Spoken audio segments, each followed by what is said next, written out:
time. Mr. Law, Ranger Membership Program, session your ideas. Yes, I had a very informative meeting. Meeting was a tour of this facility. It was very gracious in providing me a great amount of information about the Ranger service, and as part of our conversation, I first of all thank you for all that you guys do. I know that sometimes Rangers are seen as, you work in the parks, and I realized at that moment that you're exposed to about as much as any normal police force, and I want to thank you for, even though you do a lot of those other things, it's incredible the things that can happen in a park. You just don't make that connection, so I want to thank you for what you guys do. And as part of that conversation, we started thinking about what's going on in Geauga County, and then we talked a little bit about this gun range that is open to not only the public, but is available for park use. And then I started thinking about, we came upon, at that point, I think we were just shy of a few days of coming up on the anniversary of what happened in Charlotte. My niece was there, and she saw it happen, and she knew, my nephews knew the family, and it was one of those things where, why did that all happen? And I think sometimes safety is an issue that we don't really address enough of. And sometimes we don't connect our children with men and women who wear a badge.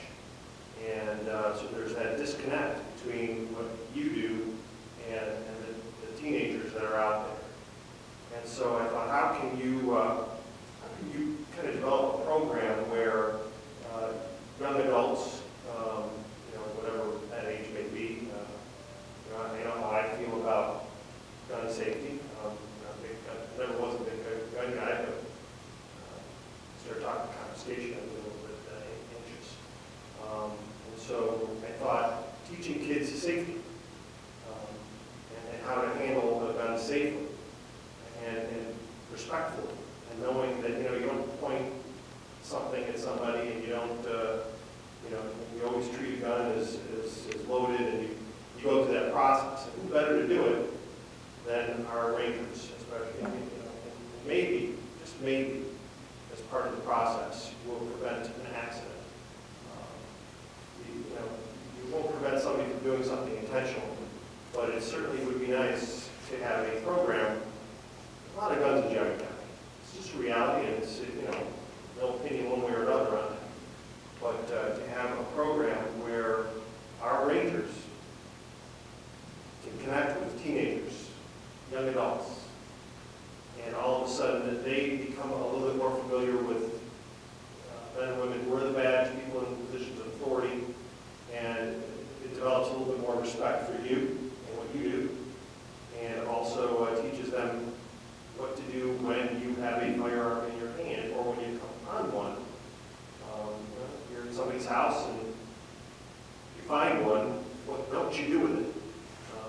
So that's really what I'm thinking. And make it fun, they can shoot at a target or whatever. I mean, if you make it fun, then it's a little bit more something they want to do rather than something that they have to do. So really I'd like to see us use a facility that right now we're not using for public benefit. It's limited only to the Rangers and park staff. Am I correct? It's currently used for the Ranger Department for qualifications. We do occasionally let the Sheriff's Office and some other municipalities use it. That's only a couple of times a year. And one of the things to add that I've had the opportunity to really look at after our conversation, some different programs that are currently out there. One of the things that I saw that I really liked, and maybe we can apply that, is an explorers group. Where we actually have young men and women that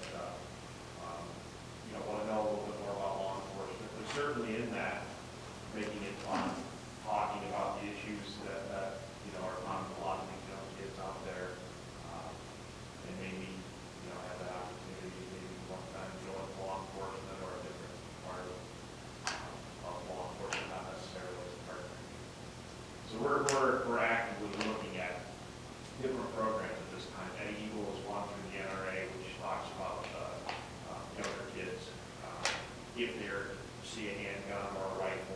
to do, what not to do. I currently have 3 rangers that are participating in the Hunter Safety program, which we put on throughout the year here at Big Creek. So we're looking at maybe putting something together with that once the young men and women decide if they want to have an additional. They take their Hunter Safety course and then maybe we would have an additional firearm safety class. Again, you looking at the mentoring part of it, where we might have to start out with 5 or 10 young people that are interested in law enforcement, or even just, especially during the summer, they're bored, they don't have anything to do, where we actually plan events, or maybe we'll go out to Maple Highlands Trail and pick up garbage, and we'll talk about, connecting with the public and what it means to even at their age, and then kind of just integrate all this and keep it hands-on and fun. So we're looking. I see a little bit different. And I'm looking, and I think all of those are great ideas. So if I remember when the binocular program first started, and we have 1 elementary school. And now we have every elementary school in Valley County. Like, what a good way to maybe get a stepping stone into 1 high school. And have an audience. And maybe it takes a couple of years to build it up to every high school. But pilot it with 1 or 2 high schools, a program that you're impacting more than just kids that go on the website and sign up for a program. Right. Well, that's one of the things we saw this year. I get a lot of phone calls where 11th, 12th grade, they're looking at law enforcement. They don't know anything about it, so they wouldn't ride along, they went to the shadow. And so this group would, putting this program together, wanting to fulfill those needs, where we could go to the guidance counselor and say, we could take 3 or 4 or 5 or 10 and just start out low and come up with these different ideas. And like I said, and also reaching maybe some kids, so we don't have an instance. Correct. And give them something to do and participate. I think that you should start though at a younger age, because there are a lot of fatalities at 6 years old, 7, where they find a gun, they don't know anything about it, they pull the trigger and then they kill somebody. So I think the elementary schools would be great to start with. That And no move all question, the way training up. programs, absolutely, agree. Yeah, and that's what we're looking at. Instead of reinventing the wheel, look at this an EVA program through the NRA, because they already have it formatted for these different age groups. So we weren't using the same for, people that were a little bit older, but you're absolutely right. Reaching out and doing all these different things, in firearm safety, mentoring, and that pretty much, that could be fishing with a young man or a young woman who's having some issues and getting back that and looking at career things. So this thing is really big. I mean, we're just going to find the best people, in each niche and go down. And we have, including myself, another officer who is certified state range officer through law enforcement. So, this thing is pretty big. So I think it could be something really interesting and incredible for our youth. One, primarily to promote safety. I think at that time when we talked, it was very recent that Cleveland police officer's child, it was up in the closet. Thought it was put away. Next thing you know, you're going to a funeral. So safety is primary, the primary purpose. But secondly is to develop a relationship with our law enforcement, and I see a lack of respect with a lot of kids today, and maybe reach 1 or 2 and encourage them that be a little bit more considerate of somebody in your position. You're not there to hurt them. You're not.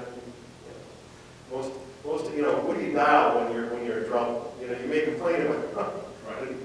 911, and you want that